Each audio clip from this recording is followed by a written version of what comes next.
समुद्र मंथन की कहानी। समुद्र मंथन भारतीय पौराणिक कथाओं की एक अत्यंत प्रसिद्ध और शिक्षाप्रद कथा है। यह कथा भागवत पुराण, विष्णु पुराण और महाभारत में वर्णित है।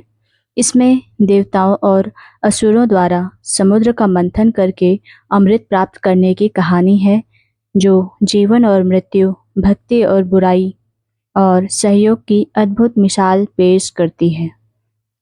कहानी की शुरुआत। एक समय ऐसा आया जब देवताओं की शक्ति कमजोर हो गई। ऋषि दुर्वासा द्वारा इंद्र को दिया गया श्राप इसका कारण बना।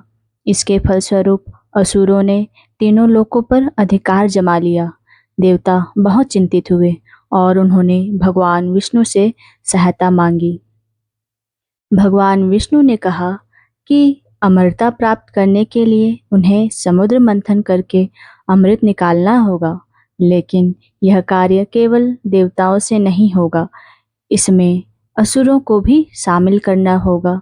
भगवान विष्णु ने एक युक्ति बताई, असुरों को अमृत का लालच देकर इस कार्य में सम्मिलित किया जाए। समुद्र मंथन की तैयारी। मंदराचल पर्वत को मंथन की मंथनी दंडी बनाया गया। वासुकी नाग को रस्सी की तरह प्रयोग किया गया। असुरों को वासुकी का मुख वाला सिर पकड़ने दिया गया, जबकि देवताओं ने पूंछ पकड़ी। जब मंथन शुरू हुआ तो पर्वत डूबने लगा। तब भगवान विष्णु ने कछुआ अवतार लेकर समुद्र की सतह पर मंदराचल को अपने पीठ पर धारण किया। मंथन से निकलने वाली विभिन्न चीजें। समुद्र मंथन से कुल 14 रत्न निकले। इन रत्नों को देवताओं और असुर और ऋषि मुनियों में बांटा गया। पहला था हलाहल विष, जो कि बहुत खतरनाक था। सबसे पहले विष निकला जो इतना जहरीला था कि तीनों लोग नष्ट हो सकते थे। भगवान शिव ने उसे पी लिया और नीलकंठ कहलाए। दूसरा रत्न था कामधेनु गाय, सभी इच्छाएं पूर्ण करने वाली गाय। और तीसरा रत्न उच्चैःश्रवा, एक दिव्य घोड़ा। चौथा ऐरावत, इंद्र का सफेद हाथी। पांचवा कौस्तुभ मणि, विष्णु के हार की अमूल्य मणि। छठवां कल्प वृक्ष, इच्छाएं पूरी करने वाला वृक्ष। अप्सराएं, दिव्य सुंदर स्त्रियां। लक्ष्मी देवी, धन की देवी, जिन्होंने भगवान विष्णु को पति रूप में चुना। नौवां वारुणी, मदिरा की देवी, जिन्हें असुरों ने अपनाया। 10वां था चंद्रमा, जो शिवजी के मस्तक पर सुशोभित है। 11वां शंख, विष्णु जी का शंख। 12वां धन्वंतरी आयुर्वेदाचार्य अमृत कलश के साथ प्रकट हुए। 13वां अमृत कलश, अमरता देने वाला अमृत।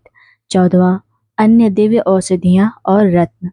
अमृत के लिए जब विवाद हुआ, जब अमृत कलश निकला तो असुरों ने उसे हथियाने का प्रयास किया। तब भगवान विष्णु ने एक सुंदर मोहिनी स्त्री का रूप धारण किया। मोहिनी ने अपनी सुंदरता से असुरों को मोहित कर दिया और अमृत को देवताओं में बांट दिया। राहु और केतु की उत्पत्ति। जब मोहिनी देवताओं को अमृत बांट रही थी, तब एक असुर सर्वभानु चुपके से देवता के रूप में बैठ गया और अमृत पीने लगा, लेकिन सूर्य और चंद्रमा ने उसे पहचान लिया। मोहिनी ने तुरंत उसका सिर धड़ से अलग कर दिया, लेकिन उसने अमृत का एक कण पी लिया था, इसलिए उसका सिर अमर हो गया। उसका सिर राहु और धड़ केतु कहलाया।